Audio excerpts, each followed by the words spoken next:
Sejam bem-vindos ao Mais História. Hoje vamos falar sobre nossa língua. Língua dos amantes apaixonados, daqueles que vivem do mar, por ter tantas palavras para expressar sentimentos, como a exclusiva palavra saudade, e lidar com o mar com uma extensão de seu corpo, típico dos povos do Mediterrâneo. É a quinta língua mais falada no mundo, língua-mãe em Portugal, Brasil, Angola, Moçambique, entre outros. Falada por mais de 250 milhões de pessoas. Mais falada que o francês, russo e o árabe. O Brasil representa mais de 80% dos falantes. A língua que falamos teve origem no que hoje é a Galiza e o norte de Portugal.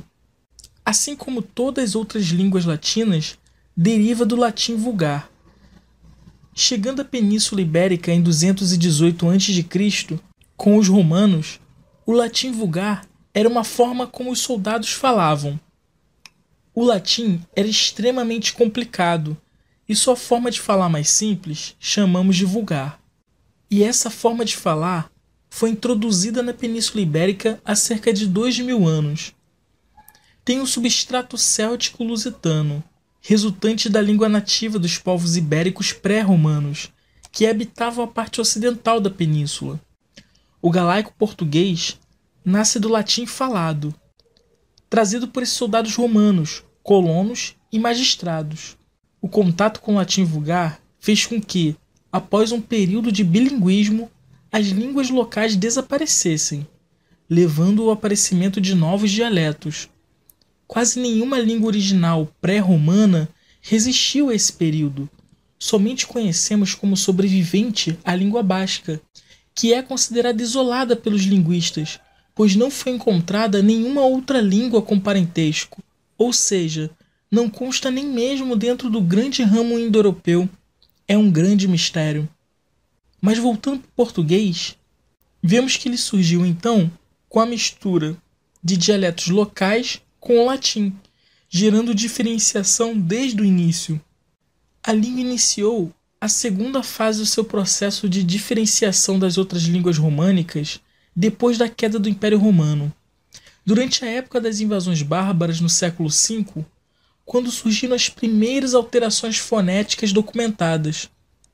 Começou a ser usada em documentos escritos pelo século IX, e no século XV tornara-se uma língua amadurecida, com uma literatura extremamente rica. A partir de 409 d.C., enquanto o Império Romano entrava em colapso, cada vez mais fraco, sem condições de defender suas fronteiras, a Península Ibérica começava a ser invadida por diversos povos, conhecidos pelos romanos como bárbaros, que acabaram recebendo terras como federados, absorveram em grande escala a cultura e a língua da península. Contudo, desde que as escolas e toda a administração romana fecharam, a Europa entrou na Idade Média e as comunidades ficaram isoladas. O latim popular continuou a evoluir de forma diferenciada, levando à formação de um proto-ibero-romance, ou lusitano, ou, como alguns chamam, proto-galego-português, o iniciozinho da nossa língua. Desde 711, com a invasão islâmica da península, o árabe tornou-se a língua de administração das áreas conquistadas. Contudo, a população continuou a usar as suas falas românicas, de tal forma que, quando os mouros foram expulsos, a influência que exerceram na língua foi relativamente pequena. O seu efeito principal foi no léxico, com a introdução de cerca de 1.000 palavras através do moçárabe lusitano. Em 1297, com a conclusão da Reconquista, o rei Dom Dinis prossegue com políticas em matéria de legislação e centralização do poder, adotando o português como língua oficial de Portugal. Como vimos, o português tem uma herança árabe e deixou algo em torno como 8% do total de palavras. Muitas palavras que usamos no dia a dia, como fulano, açúcar, alface, arroz, arroba, entre outras, são de origem árabe, sendo que cerca de 80% das palavras do português têm origem no latim. O idioma se espalhou pelo mundo nos séculos XV e XVI, quando Portugal estabeleceu um império colonial e comercial, que se estendeu do Brasil na América a Goa na Ásia. Foi utilizada como língua franca exclusiva na ilha do Sri Lanka por quase 350 anos.